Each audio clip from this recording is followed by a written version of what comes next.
What's up guys, Jeremy here. Today we're going to take a look at the Canon 10 to 18 millimeter STM.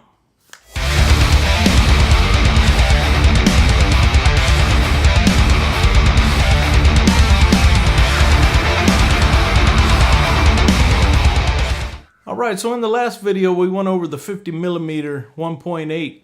I said that was the first lens you should get after your kit lens. Well, now we're going to try to keep building up our kit, so today we're going to take a look at the 10 to 18 millimeter.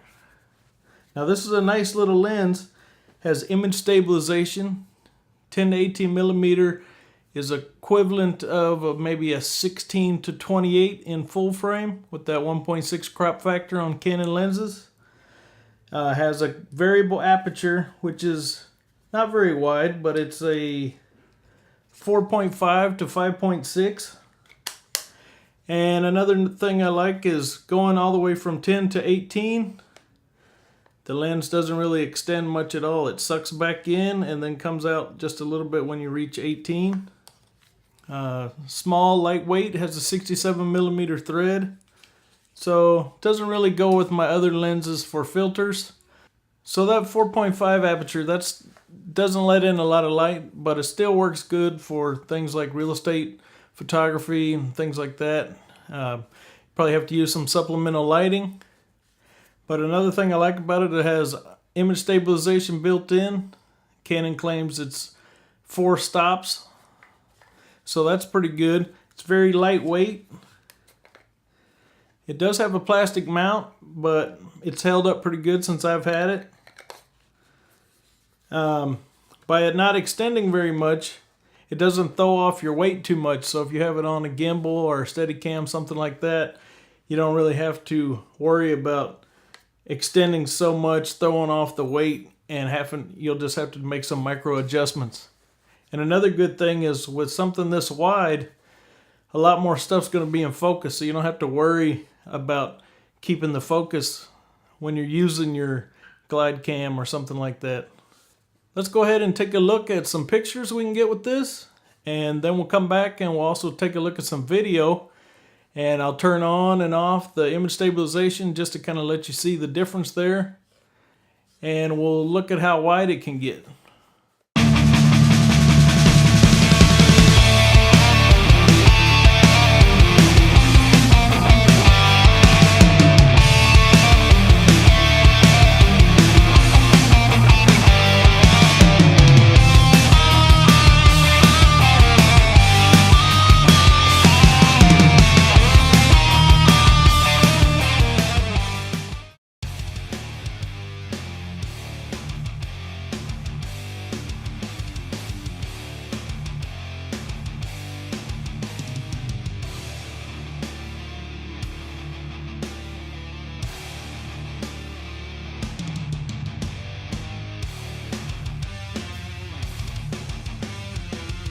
Fully zoomed in, handheld shot,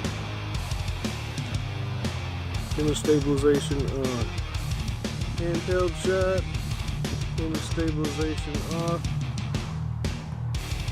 Wider. Handheld shot, image stabilization off. 18 millimeters. Handheld walking. Image stabilization off. Handheld walking. Image stabilization on. Alright, so as you can see, it takes pretty sharp photos. When you're at the widest end, it does get a little darker around the side. There's some vignetting. But once you step up your aperture, that definitely seems to clear up quite a bit. But the picture is pretty sharp, especially from f8 and up. Very sharp.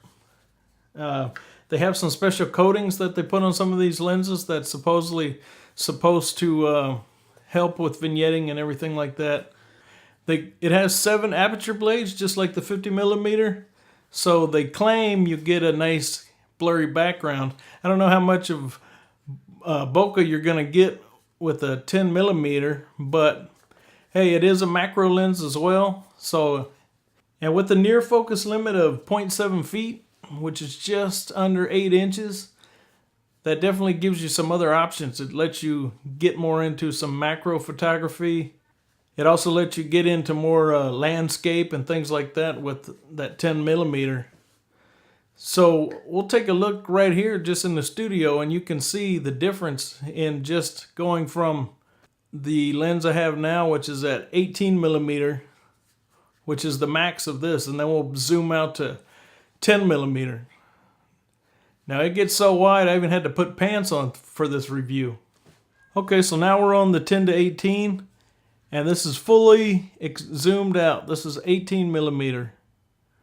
So now, and we're at 5.6 aperture at the fullest. So let's go back to 10 now, and you can see the difference. All right, so we're at 10mm now. I'm only at a distance of 4 feet from the camera. You can see now my shotgun mic is in view. The whole bow case, or the whole bow rack is in view. The door's in view. Even my pants that I had to put on now are in view. I mean, man, it's ridiculous.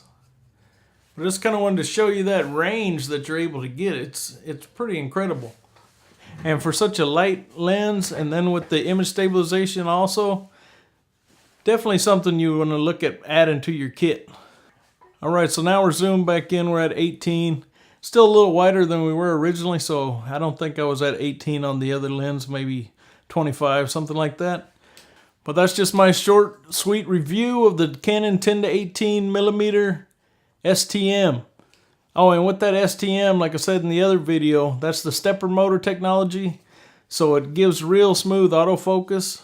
The continuous autofocus is great. It's not hunting at all. It pretty much locks on with that dual pixel AF.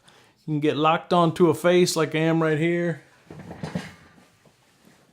It's just tracking me all around the room, different depths. So I'll have to look at the footage. I might look like an asshole because it's not in focus, but I don't think that'll be the case because this thing seems to always be real smooth with the autofocus.